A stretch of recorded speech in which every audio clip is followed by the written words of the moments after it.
Tenu à Koulouba du Conseil national de sécurité, les experts des questions de sécurité, de défense et aussi de société se sont réunis pour travailler sur le contenu du projet de document en phase de finalisation. L'atelier organisé par le secrétariat permanent du Conseil national de sécurité vise à harmoniser la compréhension des terminologies utilisées dans la rédaction de la politique de sécurité nationale.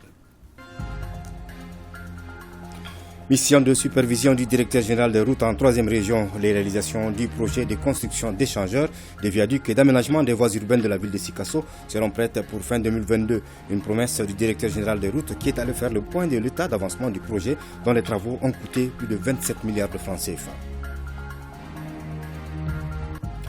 Commémoration de la date anniversaire de la mort de Amadou Hampâté-Bâ, décédé le 15 mai 1990. Le palais de la culture qui porte le nom de l'écrivain apporte sa touche par une pièce de théâtre intitulée Hommage à Amadou Hampâté-Bâ, une invite au vivre ensemble. Merci de rester sur ORTM1. Bonsoir et bienvenue à l'information. Une politique de sécurité nationale est en cours d'élaboration au Mali. Pendant 2 jours, les experts des questions de sécurité, de défense et aussi de société se sont réunis pour travailler sur le contenu du projet de document en phase de finalisation. L'atelier, organisé par le secrétariat permanent du Conseil de sécurité nationale, vise à harmoniser la compréhension des terminologies utilisées dans la rédaction de la politique de sécurité nationale. Le reportage de Salimata Daou et Aliou Touré. Documenter les stratégies de sécurisation du territoire, des personnes et de leurs biens, c'est ce à quoi les participants de cet atelier s'attellent. La politique de sécurité nationale est en cours d'élaboration et cette rencontre va permettre aux parties prenantes de mieux comprendre les concepts clés de ce document. On n'avait jamais mis en place une structure de veille et d'anticipation. Des structures avaient été mises en place depuis fort longtemps pour essayer de gérer de façon sectorielle des crises et des catastrophes, mais il n'y avait pas de synergie d'efforts, il n'y avait pas de coopération entre les structures. Chacun est resté dans son domaine particulier, si bien qu'à l'apparition de la première grande crise, l'État s'est fait surprendre en défaut de capacité. On s'est dit, plus jamais ça. Un premier document avait été proposé en 2014 par le secrétariat permanent du Conseil de sécurité nationale. Jugé incomplet, son contenu est actuellement en révision. Le but est de prendre en compte les questions non militaires. Il nous a été suggéré de mettre à contribution nos universitaires. On en a identifié 3 qui nous apportent vraiment des contributions vraiment remarquables.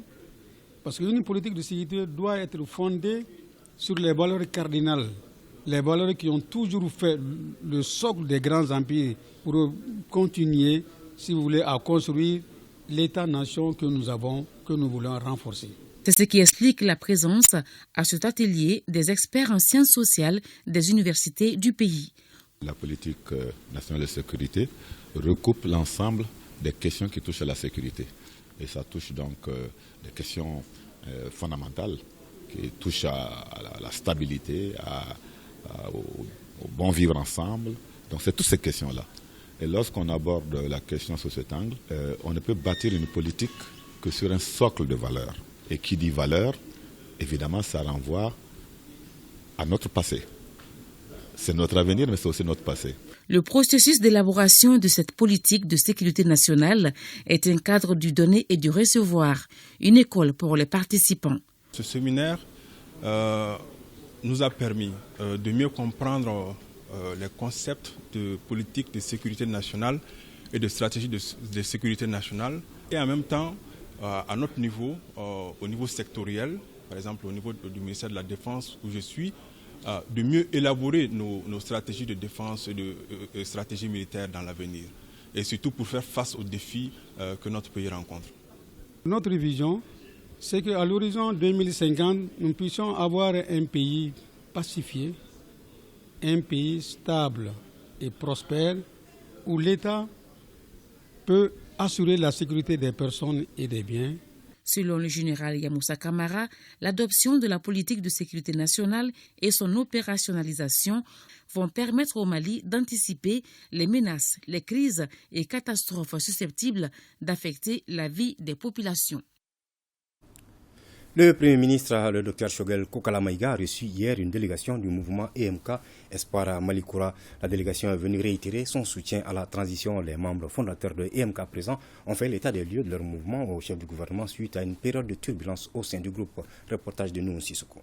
Le mouvement MK Espoir Malikoura apporte son soutien sans faille aux autorités de la transition. C'est la quintessence du message porté par la délégation du mouvement qui a rencontré le Premier ministre Shogel Kokala Maïga.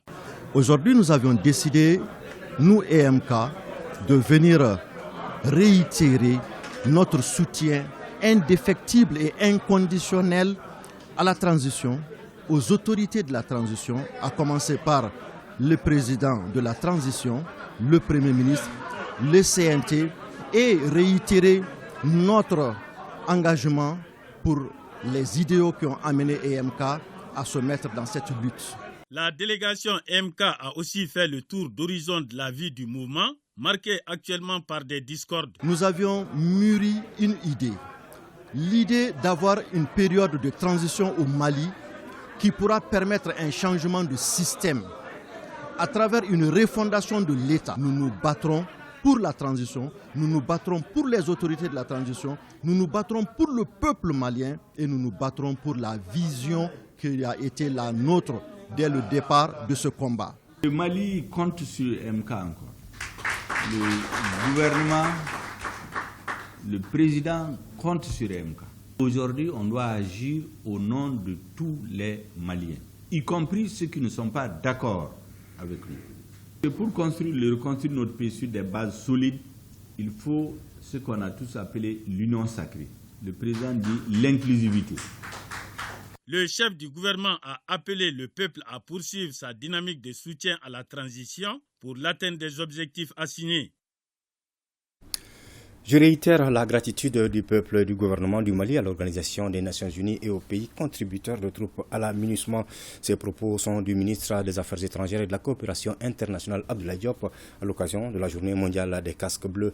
Dans son adresse, le chef de la diplomatie malienne a aussi renouvelé les hommages du gouvernement à tous les soldats de la paix tombés sur le champ d'honneur au Mali et ailleurs. Foussine Tounkara revient sur les grandes lignes du message. Le monde entier rend hommage au casque bleu le 29 mai de chaque année. Pour le Mali, cette journée ne peut passer sous silence. Les raisons ont été évoquées par le ministre des Affaires étrangères dans son adresse. La célébration de la Journée internationale des casques bleus revêt une importance particulière pour la République du Mali, qui est à la fois un pays contributeur de troupes et abritant l'une des plus grandes missions des Nations Unies dans le monde, à savoir la mission multidimensionnelle intégrée des Nations Unies pour la stabilisation au Mali, MINUSMA. Le Mali est reconnaissant envers tous ses amis. Les autorités de la transition ne cessent de le rappeler. Une fois de plus, cette assertion vient d'être réaffirmée par le chef de la diplomatie malienne. Je voudrais réitérer la gratitude du peuple et du gouvernement du Mali à l'Organisation des Nations Unies et aux pays contributeurs de troupes à la MINUSMA. J'associe à ces hommages toutes les victimes, civiles et militaires, étrangères comme maliennes, tombées sur le champ d'honneur pour défendre la dignité humaine et la liberté. À tous les blessés, je formule des vœux ardents de prompt rétablissement. Au dire du ministre Diop, les opérations de maintien de paix des Nations Unies sont très souvent heurtées à plusieurs obstacles, comme c'est le cas au Mali. Pour faire face à d'éventuels cas, il juge opportun de prendre certaines précautions. Dans ce contexte, il est opportun, premièrement, de prendre en compte, lors de la formulation des mandats, le contexte et l'environnement de déploiement des missions de paix. Deuxièmement, de doter les contingents déployés d'équipements et de compétences appropriées relativement à la spécificité des théâtres d'opération, afin qu'ils puissent faire usage de tous les moyens mis à disposition pour prévenir et empêcher les menaces contre les populations civiles ainsi que les installations et le personnel des Nations Unies. Troisièmement, de renforcer la coopération entre l'Organisation des Nations Unies et les organisations régionales et sous-régionales qui ont une influence particulière et des capacités dans le règlement des crises dans leur espace géographique. Pour cette édition 2022 de la Journée mondiale des casques bleus, les réflexions portent sur le thème « Peuple, progrès et partenariat ». Nous restons avec le ministre des Affaires étrangères et de la coopération internationale qui était en Guinée équatoriale où il a été reçu en audience par le président Théodoro Obiangema Mbassogo. Le ministre Abdoulaye Diop était porteur des messages du président de la transition, le colonel Assimi Goïta, à son homologue équato-guinéen. Au menu des échanges, le renforcement des liens fraternels d'amitié, de coopération et de solidarité africaine existants entre les deux pays. Abdoulaye Diop à sa sortie d'audience. Président de la transition du Mali, chef de l'État, qui m'a chargé de porter un message à son frère aîné, le président de la République de Guinée équatoriale, son Excellence Théodoro Obiangema Mbassogo. Ce message a essentiellement trait aux relations d'amitié et de fraternité qui existent entre le Mali et la Guinée équatoriale. Vous savez que le président Obiang est un des doyens des chefs d'État. C'est aussi un président qui s'est toujours engagé pour la cause africaine, pour l'Afrique, pour l'indépendance et l'autonomie du continent.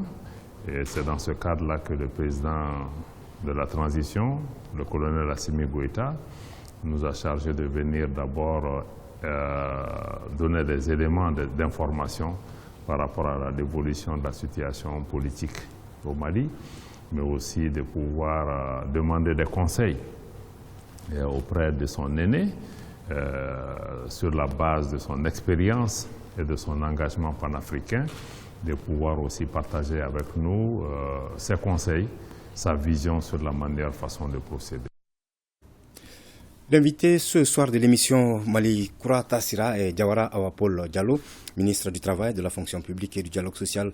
Entretien à suivre à 21h15 pour la version française et à 22h pour la version en langue nationale Bamanankan. Rendez-vous à ne pas manquer sur l'ensemble du réseau synchronisé de l'ORTM et sur nos plateformes digitales. Il existe désormais une application sur la nutrition dénommée BCA qui vient d'être lancée.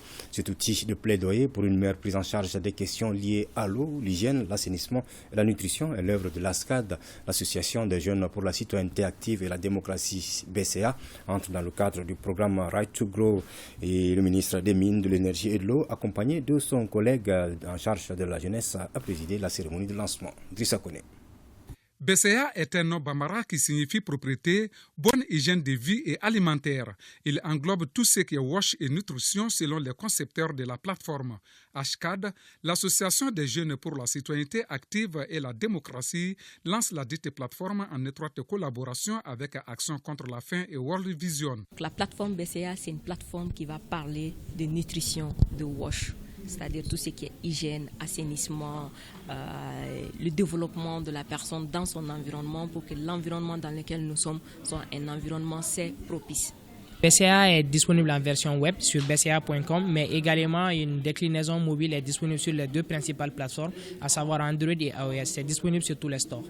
Cette solution numérique BCA s'inscrit dans le cadre du projet Right to Ground ou droit de vivre, une innovation qui contribuera aux actions du gouvernement, dira le ministre en charge de l'eau, accompagné de son collègue de la jeunesse. Cette initiative hautement salutaire vient à point nommé, car elle permettra certainement de combler les efforts de l'État en matière d'accès des populations à l'eau potable, à un cadre de vie assaini et hygiénique, conformément à la vision du chef de l'État, son Excellence le colonel Assimi Goïta, qui veut et qui souhaite abréger les souffrances de nos compatriotes en consacrant les 2/3 de son fonds de souveraineté aux aides sociales. La projection de l'application, le sketch, les slams ont permis à l'assistance de mieux cerner l'opportunité qu'offre la plateforme BCA.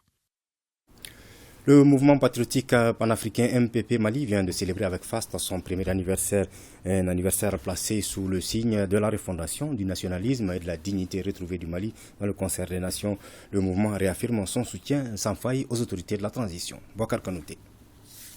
Il y a un an juste que le mouvement patriotique panafricain MPP Mali a été porté sur les fonds baptismaux. Cet anniversaire est mis au profit par ses membres de jeter un regard rétrospectif sur le bilan de ces différentes activités.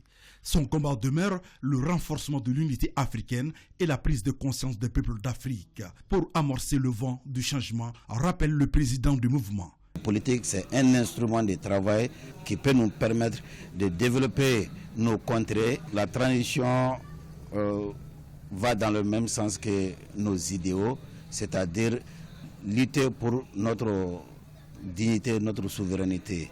L'actualité oblige, les panélistes ont abordé plusieurs thématiques comme la refondation nationale, la souveraineté et la création d'une nouvelle monnaie. Les Maliens aspirent à un changement radical par rapport à ce qui a été connu. Et aujourd'hui, nous pouvons dire qu'il y a un certain nombre de conditions qui peuvent rassurer par rapport à ces changements-là. Nous avons un leadership sans conteste en la personne du président Assimi Goïta par rapport à sa vision afin que cette activité ainsi de souveraineté revienne pleinement aux femmes. La question monétaire, elle est claire. Nous avons demandé à nos pays d'aller vers une monnaie soit communautaire ou vers une monnaie nationale. Avoir sa monnaie, vraiment, c'est un facteur non seulement de souveraineté, et puis un facteur de développement. Les témoignages des partis amis, l'exécution de l'hymne national et une minute de silence à la mémoire de nos militaires tombés sur les différents théâtres d'opération ont mis fin à cette cérémonie. La conception d'un référentiel de garantie de qualité des légumes et la validation d'un tableau de bord pour améliorer la production des légumes au Mali était au menu d'un atelier à Bamako. La rencontre regroupe les acteurs et les structures compétentes de la production des légumes. Batraoré. Des légumes frais et sains que l'on peut consommer sans risque de maladie. Cette option est mise en évidence par TOUSCUL, un programme qui regroupe un consortium d'entreprises agroalimentaires. Pour l'atteinte de cet objectif, la conception d'un référentiel de garantie de qualité des légumes au Mali et la validation du contenu d'un cahier de charges s'avère nécessaire pour l'amélioration de la production des légumes. Sur le marché, on a des légumes tout vélins qui ont vraiment un impact sur la santé des consommateurs maliens. Donc ce que nous voulons, c'est vraiment améliorer la qualité, qu'on ait des légumes sains. Ça veut dire quoi? On va intensifier non seulement la production, mais aussi apporter la qualité à travers des formations. La conception du référentiel de qualité des légumes et sa validation seront d'un grand apport pour la production de légumes au Mali, selon l'AIC, Alliance informelle pour le changement, l'une des structures partenaires du consortium. L'idée, c'est au final d'arriver à une norme nationale pour vraiment intégrer tous les producteurs du secteur maraîcher, parce que les normes ne concernent pas juste une partie des producteurs. Tous les producteurs doivent savoir comment produire de manière saine, d'abord pour eux-mêmes et pour les consommateurs. Par cette initiative, le programme TOUSCUL entend contribuer à la sécurité alimentaire et nutritionnelle et à une croissance économique durable selon ses responsables. Les acteurs du comité technique du PRODES, le programme de développement socio-sanitaire, sont en conclave à Bamako. Ils se sont réunis pour valider les bilans de 2021 et les plans opérationnels de 2023 de 2 départements et de la société civile. Il s'agit du ministère en charge de la santé et celui de la promotion de la famille. Anchata Koulibaly. Le Mali et ses partenaires s'engagent à relever le niveau des résultats de santé du pays ainsi que l'autonomisation des femmes, d'où l'élaboration du programme de développement socio-sanitaire. Les acteurs du comité technique sont réunis pour valider les bilans de 2021 et des plans opérationnels 2023. Ces assises nous donnent l'occasion d'apprécier et de renouveler l'engagement de la société civile aux côtés du gouvernement malien dans la mise en œuvre du PRODES 4. La période que nous traversons est témoignée de crises politiques, sécuritaires et sanitaires. Malgré ces difficultés, la société civile a continué à participer à la mise en œuvre du PRODES 4. Le début du mandat de la coordination des PTF du secteur, partagé entre l'USAID et l'UNICEF, me donne l'heureuse opportunité de renouveler l'engagement des PTF auprès des 2 ministères en vue de poursuivre notre effort collectif et de contribuer au renforcement du système sanitaire et social à travers le programme du développement sanitaire et social. À l'issue de cette session, plusieurs résultats sont attendus pour l'atteinte des objectifs. Nos attentes sont très fortes dans la mesure où le PRODES est l'instrument sectoriel qui alimente le cadre stratégique pour la relance économique et le développement durable et qui matérialise un peu toutes les activités du secteur pour l'atteinte des objectifs fixés par le gouvernement. Le programme de développement sanitaire et social PRODES a été élaboré par les ministères en charge de la santé et de la promotion de la famille. Le but est de renforcer les systèmes socio-sanitaires du Mali. Tenu à Bamako d'une journée préparatoire à la session d'orientation et de plaidoyer de la société civile en faveur de l'amélioration des politiques et des conventions sur les droits de la santé sexuelle. Plusieurs ONG et autres acteurs de la société civile ont pris part à la session. Les réflexions permettront d'élaborer un document qui sera soumis au CNT en vue de contribuer aux efforts nationaux visant à renforcer un environnement politique favorable à l'épanouissement des jeunes adolescentes. Bouakar Kanouté.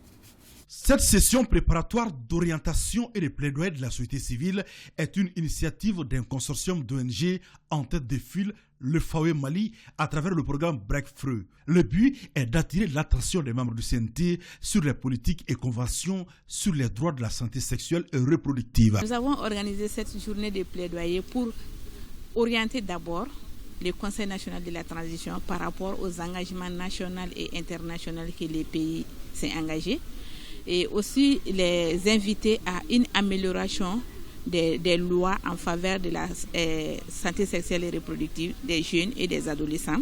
La thématique retenue est pour nous d'une grande importance car cadre bien avec la mission de la coalition qui est le repositionnement de la planification familiale au Mali en vue d'améliorer le bien-être des populations. L'amélioration des lois, des conventions sur les droits à la santé sexuelle et reproductive des adolescents et jeunes est un moyen inéluctable d'augmenter la prévalence contraceptive et d'accélérer la réduction de la mortalité maternelle infanto-juvénile. Les recommandations issues de cette rencontre de réflexion seront présentées au CNT afin de valoriser les discussions conformément à la loi relative aux droits des couples. Parlons à présent du point Covid de ce vendredi. 11 cas positifs, 3 personnes guéries et 0 décès sur 541 tests réalisés par les services de santé.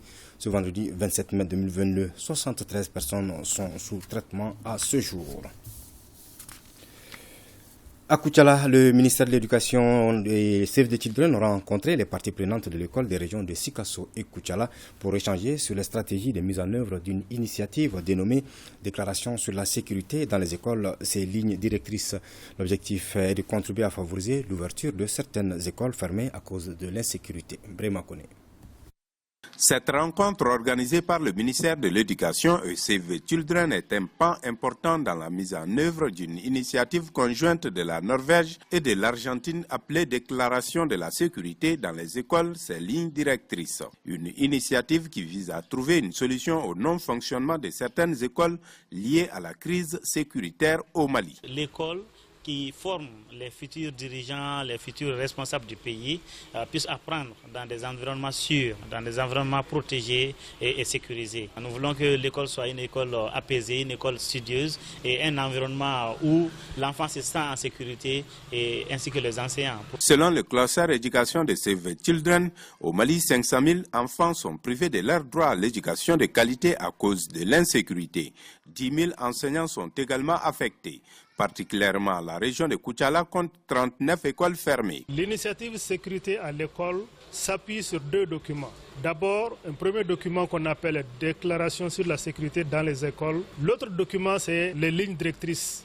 Les lignes directrices, donc, disent aux acteurs armés la conduite à tenir pour éviter d'attaquer l'école pendant les conflits armés. Dans la capitale de l'Or-Blanc, les représentants des parties prenantes de l'école des régions de Sikasso et Koutiala ont discuté à bâton rompu sur les voies et moyens susceptibles de contribuer à l'ouverture des écoles fermées à cause de l'insécurité. Pour ce faire, un comité technique régional de suivi de la déclaration sur la sécurité dans les écoles devra être mis en place. Nous vivons cette insécurité qui avait déjà occasionné la fermeture de la quasi-totalité des écoles dans certaines de nos communes comme celle de Boura, Koumbia, Menamba dans le cercle de Yoroso, Djuradougou Kafo, Ngwadji Suguna dans le cercle de Koutiala. Pour mémoire, le Mali a endossé en 2018 la déclaration sur la sécurité dans les écoles. Dès lors, le ministère de l'Éducation et Save the Children œuvre pour l'atteinte de l'objectif de cette initiative. Mission de supervision du directeur général des routes en 3e région. Les réalisations du projet de construction d'échangeurs, des viaducs et d'aménagement des voies urbaines de la ville de Sikasso seront prêtes pour fin 2022. Une promesse du directeur général des routes qui est allé faire le point de l'état d'avancement du projet dont les travaux ont coûté plus de 27 milliards de francs CFA. Compte rendu Moussokoro Sireme et Amadou Dolo. Depuis janvier 2020, Sikasso est en plein chantier de réalisation en infrastructure routière dans la perspective d'améliorer la mobilité urbaine dans une région de plus en plus croissante en termes de population. Des travaux qui concernent la construction d'un viaduc et d'un échangeur de type trompette en 2x2 voies, ainsi que l'aménagement des 10 km de voies urbaines. Le directeur général des routes à la tête de cette mission de supervision vient se faire une idée du niveau des travaux en phase de finition. De façon générale, la qualité des travaux est satisfaisante. Nous sommes au début de l'hivernage, en fait. Donc, c'est des conditions supplémentaires qui influent aussi sur les cadences. Donc, en gros, il reste des travaux de finition. Ces travaux de finition portent essentiellement sur quelques zones à revêtir encore, quelques travaux d'assainissement qui restent et surtout des équipements. Nous pouvons dire après échange avec les différents intervenants dans les projets que nous comptons livrer ces projets au plus tard avant la fin d'année 2022. Et du côté de l'entreprise exécutante au 100% malienne, toutes les dispositions sont prises pour terminer à temps les travaux, malgré quelques contraintes rencontrées ça et là. Les travaux sont pratiquement exécutés à 85%. Il reste Toutes nos excuses pour cette interruption brusque. Commémoration de la date anniversaire de la mort de Amadou Hampâté-Bâ, décédé le 15 mai 1990. Le Palais de la Culture, qui porte le nom de l'écrivain, apporte sa touche par une pièce de théâtre intitulée Hommage à Amadou Hampâté-Bâ, une invite au vivre ensemble. La pièce a été présentée hier au public et c'était en présence de notre reporter Cheikh Oumar Sangaré.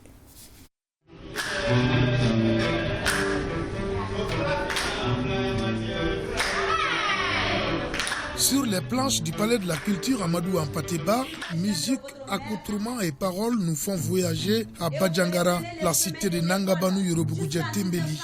Ici, une dizaine d'acteurs de la troupe dramatique nationale nous entraînent sur les traces de celui qui fut écrivain, ethnologue, historien, philosophe, linguiste et autres diplomates.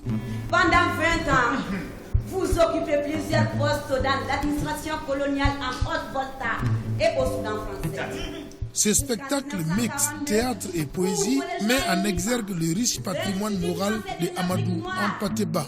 C'est une pièce témoignage, mais en même temps c'est un texte qui peut être considéré comme un message d'outre-tombe d'Amadou Hampâté-Bâ au Mali nouveau, au Mali Koura comme on dit. Mais le Mali Koura, je crois qu'Amadou Hampâté-Bâ l'a non seulement rêvé de son vivant, mais il a également jeté les jalons de ce Mali Koura. Je vous ai laissé en héritage Jésus vu par un musulman. Je vous ai dit aussi qu'il n'y a pas une petite querelle. Tout ceci pour que vous vous en inspiriez. Qu'en avez-vous fait? C'est un message de paix, un message de cohésion sociale, un message de retour aux valeurs traditionnelles, un message qui pousse les Maliens à se souder, à s'entraider, à s'aimer et à taire leur rancœur. Avec la pièce de théâtre Hommage à Amadou Hampâté-Bâ, le Palais de la Culture s'inscrit dans son rôle de création et diffusion des œuvres artistiques et les spectacles entrent dans le cadre de la commémoration du 31e anniversaire de la mort du célèbre écrivain. C'est comme si Amadou Hampâté-Bâ était parmi nous. À travers cette pièce, nous l'avons côtoyé. À travers cette pièce, nous l'avons vu. À travers cette pièce, nous l'avons même touché. Parce que tout ce qui a été dit dans cette pièce est d'actualité aujourd'hui. Il s'agit de la réconciliation, il s'agit du pardon, il s'agit du vivre ensemble, il s'agit de la tolérance. À la fin de ces gigantesques œuvres théâtrales, Amadou Hampâté-Bâ interpelle la jeunesse malienne. Le Mali que ceux de ma génération vous ont légué, prenez-en grand soin.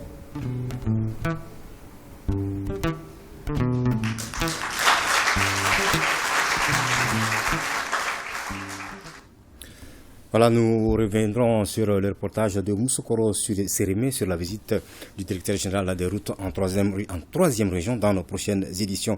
Je rappelle avant de nous séparer que l'invité ce soir de l'émission Malikoura Tassira est Diawara Awapol Diallo, ministre du Travail, de la fonction publique et du dialogue social. Entretien à suivre à 21h15 pour la version française et 22h pour la version en langue nationale. Bamonankan, rendez-vous à ne pas manquer sur l'ensemble du réseau synchronisé de l'ORTM et sur nos plateformes digitales. Ainsi s'achève cette édition. Merci de l'avoir suivi. Bonsoir.